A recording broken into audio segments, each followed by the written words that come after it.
My parents own a temple. It's not a big one, but it was a little weird to be the kid at school with the religious background. I guess I stood out a little. I wasn't ever ashamed of that though. The odd thing about my family's temple was the fact that my father performed rituals, exorcisms, and memorial services. I guess that doesn't sound that unusual, right? But what if I told you he didn't perform his services on people? He did his work on inanimate objects, possessions, basically things that looked human, but were not quite human. Dolls and stuffed animals and things like that. I didn't ever get creeped out by the presence of all these dolls and things, because I grew up with them being in our house. However, there was one doll in particular that made me kind of double take. We once had a really lifelike looking baby doll, one of the ones you had to feed with a bottle, if you know the ones. I was used to people bringing in their childhood dolls and toys for my father, but I hadn't ever seen a modern one. I was about 10 years old at the time this happened. I woke up in the middle of the night and I needed to use the bathroom. Just after I left my bedroom, I stopped in my tracks in the hall. It was dark, the dead of night. I expected everyone to be asleep, but I heard a sound. It sounded to me like a cat. It was so weird. It was like there was a meowing noise. Well, maybe not a meow, but more like a cry, like a wah wah. It was coming from the room where my dad held his services, and even though I was upstairs, I knew exactly where it was coming from. I couldn't help myself. I was young and curious, and before I knew it, I was creeping downstairs to investigate. It was incredibly dark and silent downstairs. The whole house was asleep, and the only sound I could hear was that crying, cat-like noise. I went into the room where my father did his work, and I hit the lights. There were a lot of dolls in that room with me, and I found it quite creepy at nighttime in there. I never liked that room all that much anyway. It was almost as if all eyes were on you if you were in there. Next I heard a scratching kind of noise coming from a box in the corner of the room. I thought, probably because I was so young, oh no, there's a cat trapped in the box. I thought that someone might have accidentally given my dad a household pet. I don't know why, but that's what I thought, so without too much thought, I began to tear at the box to open it. I pulled back the thick layer of duct tape that held the box sealed, and I opened the lid of the box. As soon as the box was unsealed, that crying/meowing sound suddenly stopped. I looked into the box, and there wasn't a cat. There was a doll. My God, did I feel a chill blast through me. It was one of those types that if you move it in a certain way, its eyes open and close. Like you could make it go to sleep, do you know the ones? It was so scary. This thing had been making a noise to get my attention, and the second I opened the box, it fell silent. I backed away from it. There was something not right about it. I buckled under my own feet, and I tripped over and clattered into some boxes. I stared at the box, and I saw something I didn't dare believe could be possible. I saw one of the doll's little hands rise up and grope at the sides of the box as if it was looking for some kind of leverage to hoist itself out. I didn't know what to do, so I screwed my eyes shut tight, and I screamed the house down. I heard a rushing of feet along the hardwood floor, and I turned just in time to see my dad enter the room. He went straight over to the box and he placed the doll flat on its back and quickly closed the lid. As soon as he made sure the lid was firmly sealed with packing tape, he turned to face the corner I was cowering in. He came at me and he scolded me. He asked me what I was doing down here so late, and I told him in all honesty. I said that I heard a crying, meowing sound, and I said that I heard the sound coming from inside that box. He let out a really loud sigh and he shook his head and then said, "Next time you hear something like that, you come and let me know first." I later learned that the doll in the box was brought to my father by someone in our town, and he hadn't seen or assessed it yet. It was supposed to be burned the following morning after a ritual. When morning came, the doll was burned on schedule.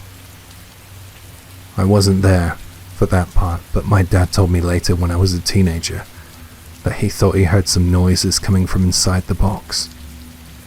When he retrieved the ashes, he found a mass of burned plastic, which wasn't anything out of the ordinary for him. He expected to see that. The lump of plastic was buried in consecrated ground within the walls of our temple. Months went by, but sometimes, when cats at night cried out and meowed, I thought about that doll. Nothing really happened beyond that experience, but I still think I can hear that doll when I hear an alley cat in my city at night, even though I'm miles and miles away from my hometown.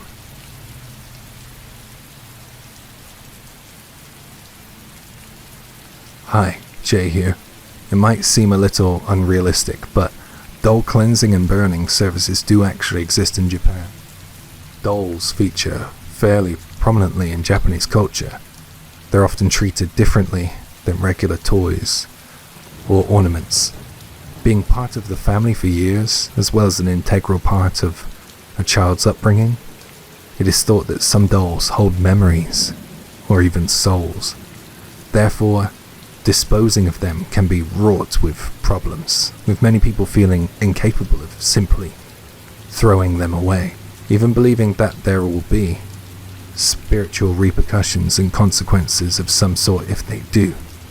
So ceremonies like Ningyo Kuyo, a type of doll funeral, help owners say goodbye in a more dignified way.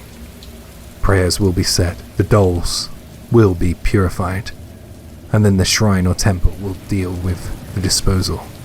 An event that makes for a slightly odd sight, as thousands of old companions and former family treasures are brought, displayed for one last time, and then, rather touchingly, said goodbye to.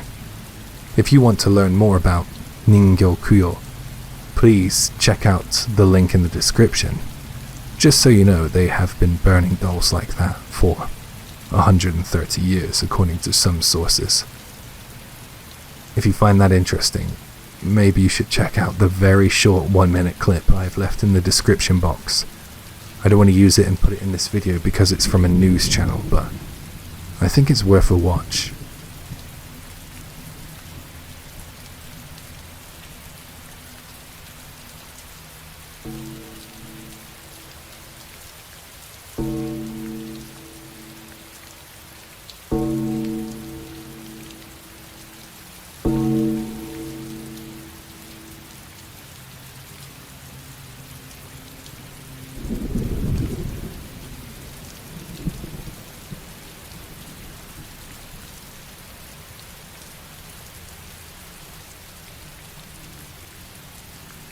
This happened about 6 years ago. I'll never forget it. I woke up at about 3 a.m. needing to use the bathroom. I was a high school student back then and was living with my parents. In our house, we only had one bathroom, and it was downstairs. As I went downstairs, my eyes were drawn to the front door. I noticed that just by the position of the door handle, that the front door was unlocked. This actually happened quite a lot when I was in high school. I had the worst habit of leaving the door unlocked. When my parents came home from work, they would just stay home, but I liked to go out. I didn't ever stay out too late, though. I'd usually be home by 10 because one of my closest friends lived on the same street as us. We went over to each other's homes regularly. Anyway, I must have forgotten to lock the door when I came home that night. So the first thing I did when I went downstairs was lock the door. I didn't want to be in trouble in the morning. Next, I went and used the bathroom, and just as I was heading back upstairs, I heard a terrifying sound. Our door handle began to rattle.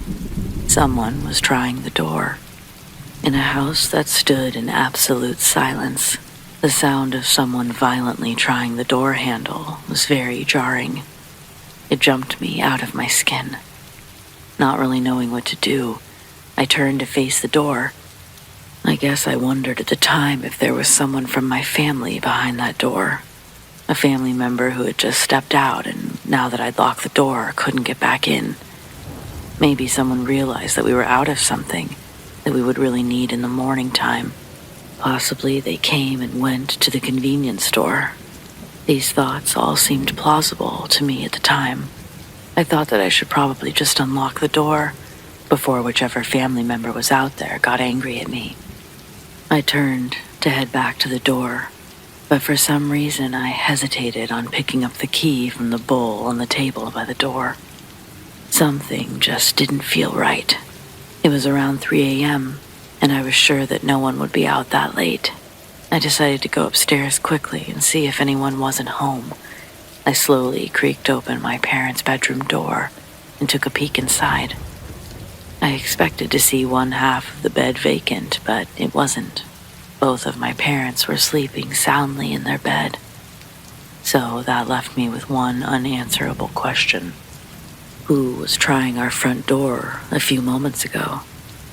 I stood at the top of the stairs thinking about this for a few seconds, and then I began to creep downstairs, one step at a time. I think a part of me was thinking that there was some sort of emergency, because this kind of thing just didn't really happen in my town. No one came to your house in the night, ever. I just thought that I should try to find out who was out there. I got to about halfway down the stairs, but then I froze. The door handle started rattling like crazy. The person who had a hold of the door handle on the other side of the door was forcing their weight down on it as they tried to open it. The door was making this horrible metal clunk as the handle was tried. It was shaking the whole frame of the door. I stood there, almost whimpering, frozen, trying not to attract attention for about 30 seconds, and all the while, that door handle rattled like crazy. After those 30 seconds were up, I heard a heavy thud against the bottom of the door. It seemed to me as if someone had tried one final attempt to kick the door in. After that final kick, the house fell back into silence, and whoever was out there, it seemed as if they had left. The following morning, our neighbors were all out in the street talking by the time I had left for school. A number of the cars in our neighborhood had flat tires. Someone had been out there last night slashing tires. I was so shaken by the whole series of events that it took me 2 years after it all happened to be comfortable with walking home alone again. I know it doesn't sound like all that much happened, but it was very traumatic for me, even now. I torture myself by trying to figure out what that person came to our house for that night, and what might have happened if I didn't need to use the bathroom at 3 a.m. If I'd stayed asleep for a few minutes longer, then I think that whoever was trying the door might have gotten in. And if they were slashing tires, then I guess that means they came with a weapon. I often wonder about what the purpose of their visit might have been, why they picked our house that night. The not knowing is almost as scary as it was that night. I remember my parents saying that the police never made an arrest. It scares me that whoever did this is still out there. There's a comment on this message board that I want to share with you. The same kind of thing happened to my mother. She was staying up late at home preparing for a family event, doing what a mom does, trying to be prepared for it. This old man from our neighborhood came on up to the door. He was really drunk, but my mom didn't know that at the time. She just thought that he had come to the door because there was some kind of emergency. She opened the door to him, and he just started rambling about the police and the local government and how much he hated them. My mom was involved in local politics at the time, so I think that's why he came to our home. My mom just let the guy ramble, tried her best not to provoke him. She wanted him gone as quick as possible. My mom can be really fiery sometimes and not afraid to tell people what she really thinks. But that night, she said that her gut feeling told her to just stay cool and composed. She said she even tried to joke around with the old man at her door. Seeing that he was changing his mood, she became a little more relieved. She had de-escalated him, and he was actually smiling. He turned to leave our porch, but before he did, he decided to share something with my mom. He said the following: "I was thinking of coming over here tonight and using this." He then pulled out a huge kitchen knife from the back of his waistband. "But you know what? You're all right." And with that, he left. My mother said that she began to hyperventilate as soon as she had closed and locked the door for the night. It was good thinking from my mother that saved her that night, and I think that kind of thinking may have saved the original poster in this story, too. Stay safe out there, everyone. Trust your gut in those early hours of the morning or late hours.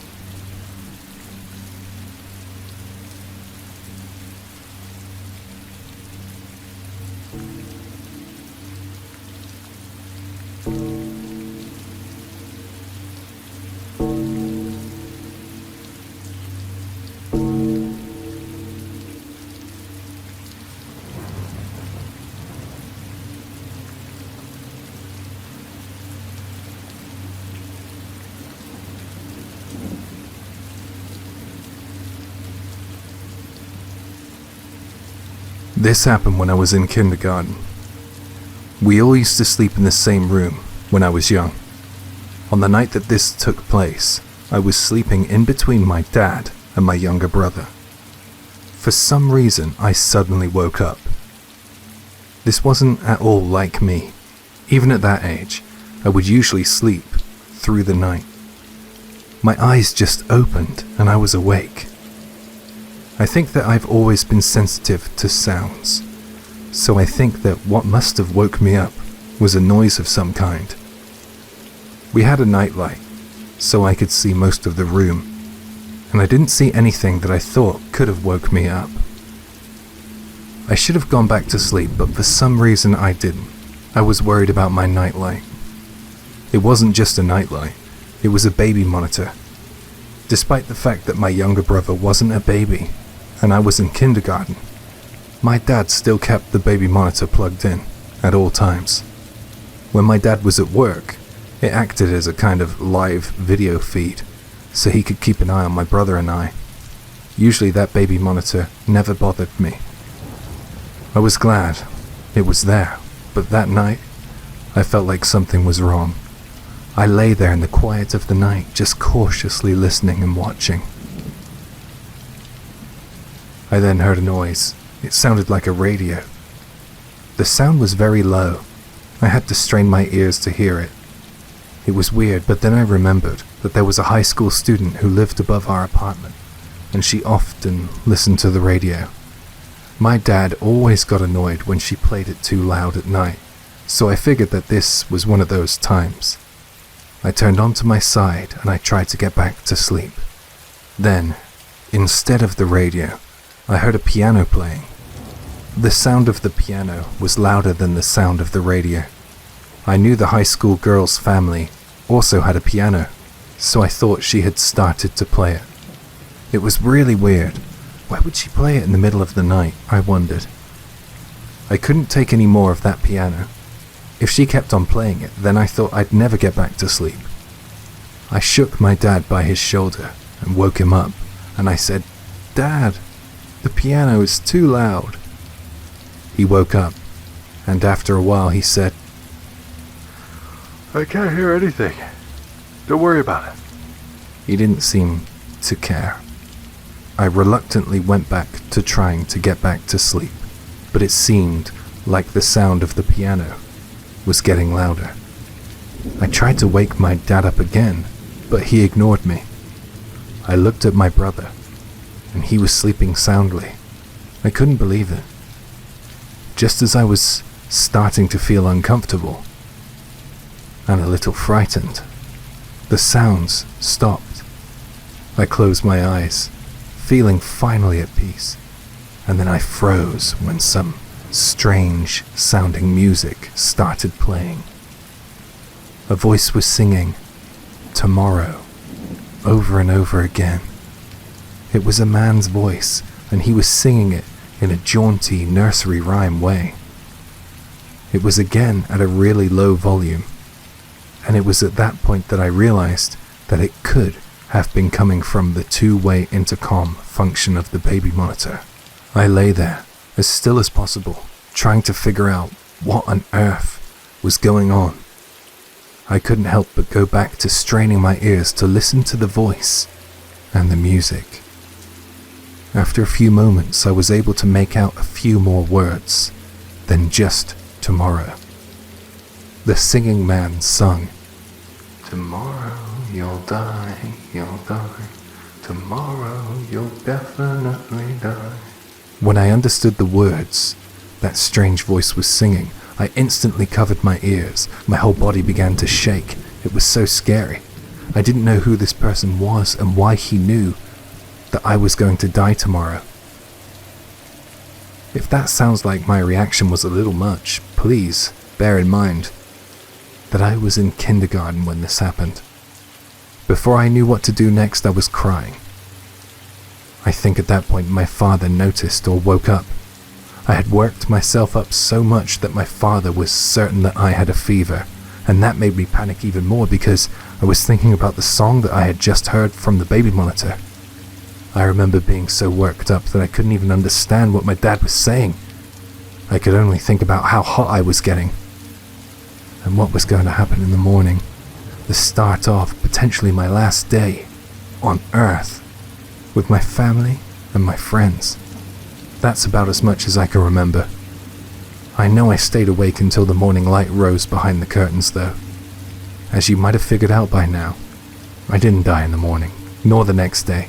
Years and years have passed since I heard that creepy voice coming through the baby monitor, and I've been fine.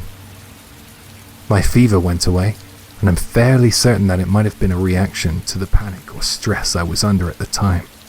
I remember that song very clearly. It was almost soothing, the way the rhythm went. I hate it. At the same time, I told my dad about the song I heard, and he said that when I was so worked up, I was repeatedly telling him that I was going to die. He was scared because little kids of the age I was don't usually say things like that. I don't really have an explanation for what happened, but I know that there are stories out there of people's baby monitors being somehow tapped into and strangers speaking to children through the device. It kind of makes me sick that there was an individual out there that wanted to terrify me that much for his own sick entertainment. I pleaded with my dad to get rid of the baby monitor, but he didn't. He didn't want to. I get it, it was a nice way for him to keep an eye on us, but on the other hand, I knew that someone else had had their eyes on us. I got in a lot of trouble for unplugging that baby monitor when he had expressively told me not to do it on several occasions. Nothing like that singing voice ever happened again, thankfully, but it was pretty much the scariest thing that's ever happened to me. A child to spend the entire following day worried about if they would live to see another is something I wouldn't wish on anyone. I guess the only takeaway from my situation would be to ask parents to believe their kids, because sometimes what they think is just a bad dream or an overactive imagination is something much more, and something very disturbing.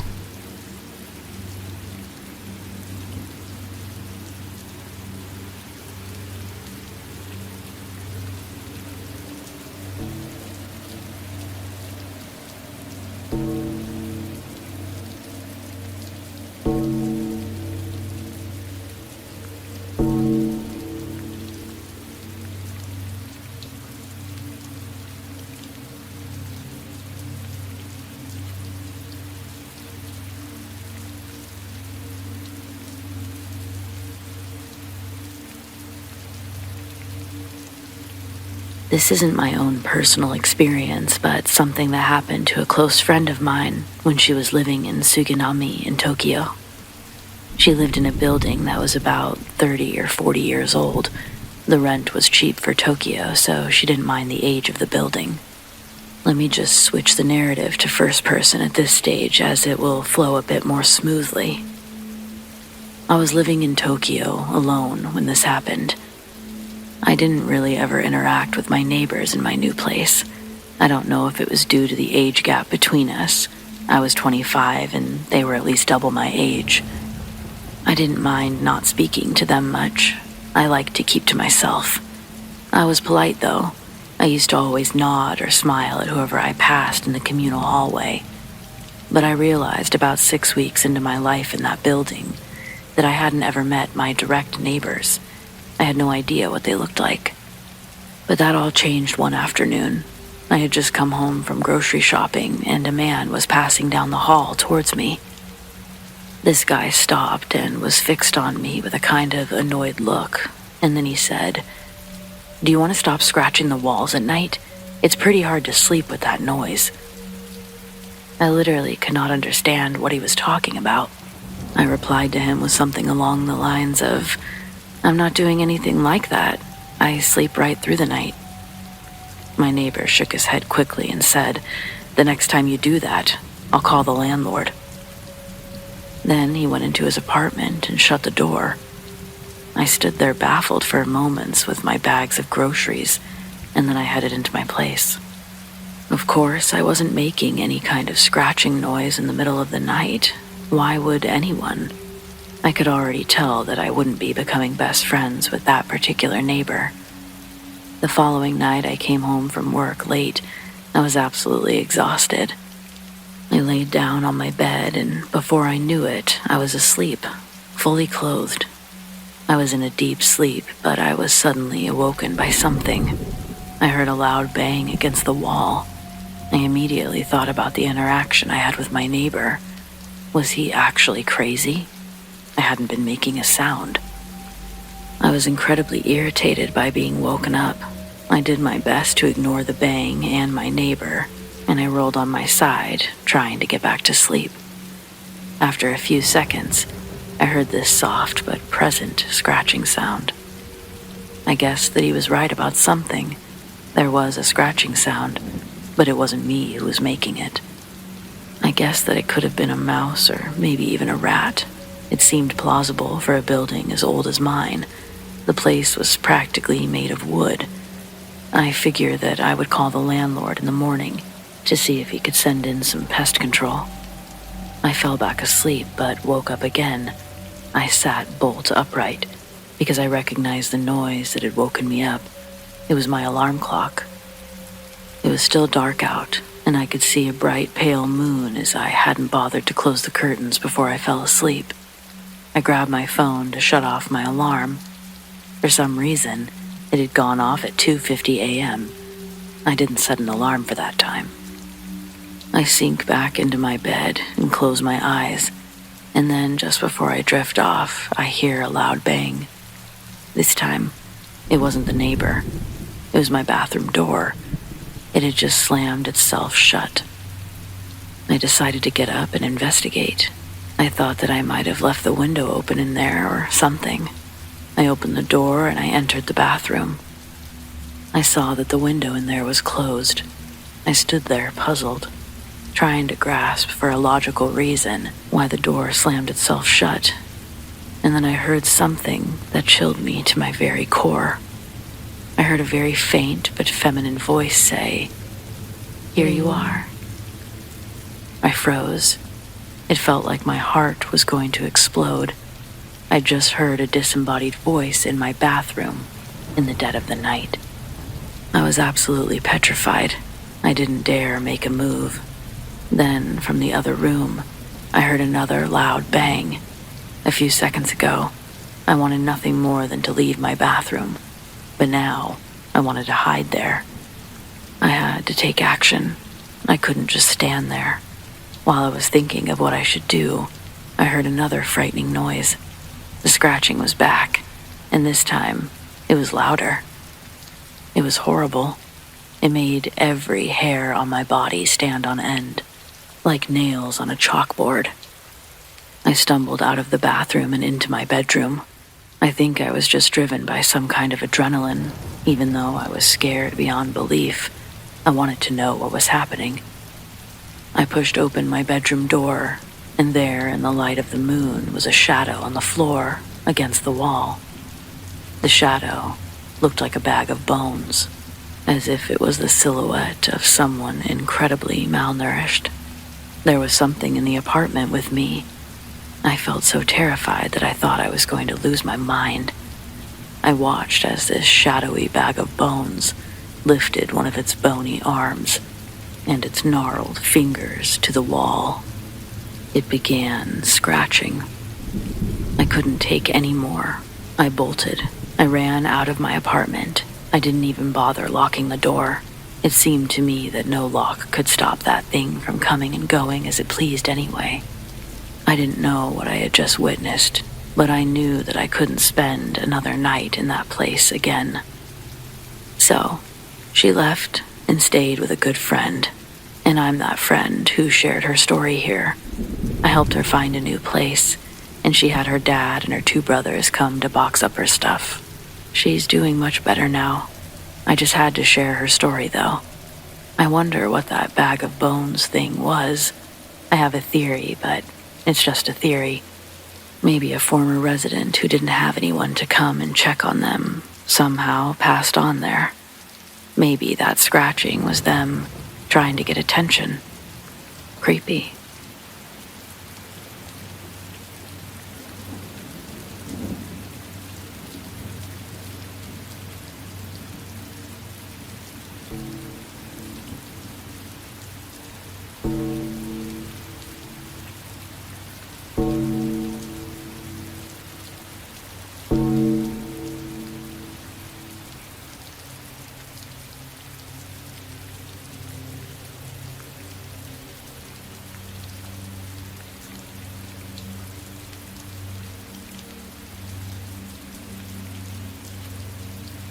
I don't have any, medium abilities. I don't like ghosts or anything scary for that matter. But I've always been curious. Me saying I don't like spirits isn't me saying I don't want to believe in them. I just went through a weird period of my life where I would look up creepy paranormal clips online. Maybe it was an existential crisis looking back. Those creepy clips on social media, they freak me out sometimes though. I feel like looking over my shoulder after I watch them. Nothing really has happened to me though, well, up until this experience. I wouldn't be sharing my story here if nothing happened, would I? One night, I was surfing the net. This was a long while ago. Does anyone remember dial-up internet? Yeah, those times. The kind of times where if you needed to use the phone, then the internet needed to be cut off. Anyways, I was watching a video of some sort, of a paranormal investigation alone in my room, and then all of a sudden, the lights went out. It was so cliche. It wasn't just the lights though. My PC went dark. Everything electrical that was plugged in lost power. I mean, I can look back on it and smile now, but when those lights went out, I was plunged into darkness, and I was absolutely terrified. I felt like a mouse being cornered by a cat. I wondered if it had anything to do with the creepy stuff that I had been watching. And that caused me to freak out. I started shaking. I was living alone at the time, and I have to say that I wish I wasn't. I say that because it was on me to go and check the circuit breaker and to try to get the power back on. The breaker was on the other side of my apartment. I had no choice. I had to leave my bedroom. I crossed the dark hallway and I went in search of the breaker, which was just outside the restroom, near the front of my apartment. I went there and I checked the breaker. Luckily, I kept a flashlight by the front door, just in case. I managed to single out the switch that had tripped on the breaker and I flipped it back. It didn't do no good for light because the only light I had on before the power cut was the light in my bedroom. I could see light spilling out from the foot of my bedroom door though, so I felt slightly reassured. I used the bathroom since I was there, and I headed back to my room. I felt that that was a good point to end the night and get some shut-eye. I didn't like the short walk back to my bedroom. Something felt very, very wrong about it. I felt as if someone was walking right on my heels, like they could have been close enough for me to feel their breath on the back of my neck. There was definitely something behind me, I was sure of it. I was scared, and this time the fear was worse than feeling as if I was a mouse facing some unseen cat. This felt like I had been plunged into the ocean, and there was no one around for miles and miles who could save me. Normally I would want to spin around and take a good look, but not that night. Something told me not to do that. I just froze there in the hallway, unsure of what I should do next. I heard a noise coming from somewhere behind me. It's so hard to describe this noise, but to me it sounded like a curtain being drawn or a blind being released and allowed to travel as quickly as it liked to the top of the window. It was something jarring is what I mean, like a car door slamming when you're sleeping, or a glass shattering in a restaurant. It was a noise that you just couldn't ignore. It came from within the apartment, like right behind me. It wasn't a house sound. I ran back to my room as fast as I could, and I threw my covers over me. I just curled up in my bed and tried to protect myself. I tried to tell myself that I had just worked myself up because there had been a power cut, and I was watching scary stuff, but some part of me just wouldn't unclench. I was so scared of hearing more noise that I began to get freaked out by the sound of the wall clock's second hand ticking away. That night it seemed deafening. I hadn't ever been bothered by it before, but I also hadn't listened to it in the quiet of the night. I don't know how long I stayed like that, but after a while, I heard another sound. It was like a clicking sound. If you can imagine a switch like a wall plug being turned on or off, it was like that. I was so scared that I wasn't alone in my apartment that night that I thought I was gonna die. I stayed up in my makeshift bed cocoon and tried my best to think of happier thoughts. I guess it must have worked, or my exhaustion won, because before I knew it, I was waking up and it was morning. I went to the bedroom to wash my face. I already imagined how impossible it would be to tell my friends about what happened. There would be no way that they would believe me. As soon as I entered the bathroom for my morning routine, I felt the same feelings I had felt the night before. I felt very strongly that I wasn't alone. I felt as if there was a presence in there with me. I was very aware that the bathroom mirror was right in front of me, and because of all those scary videos I had been watching online, I was determined not to look into that mirror. But I didn't want to be scared in my own home, and I oddly thought that if there was something with me, then perhaps if I saw it, then it might just go away. So I raised my head up and I proudly stared into the mirror. I couldn't see anything but a sleep-deprived and frightened version of myself. Oddly, I couldn't have felt more alone. It was a jarring experience. I don't know what happened that night, but since that power cut, I feel as if something has entered my home. I'm not really sure what I can do about it, but I'm very frightened and aware of something taking up occupancy in my bathroom. I do not feel alone whenever I'm near that room. I'm so freaked out by the memories of having felt that strange presence behind me that I actually kind of moonwalk out of the bathroom back to the safety of my bedroom every time I go in there. It doesn't seem to be all that interested in my bedroom for some unknown reason. I feel like the presence I sensed in the bathroom seems to get stronger by the day. I don't really know what to do, if I'm being honest. I mean, I've put out salt, I've bought an amulet from a nearby shrine. I think I'm safe for the time being, but I just don't know what I'm dealing with or what to do next. I want to move out soon.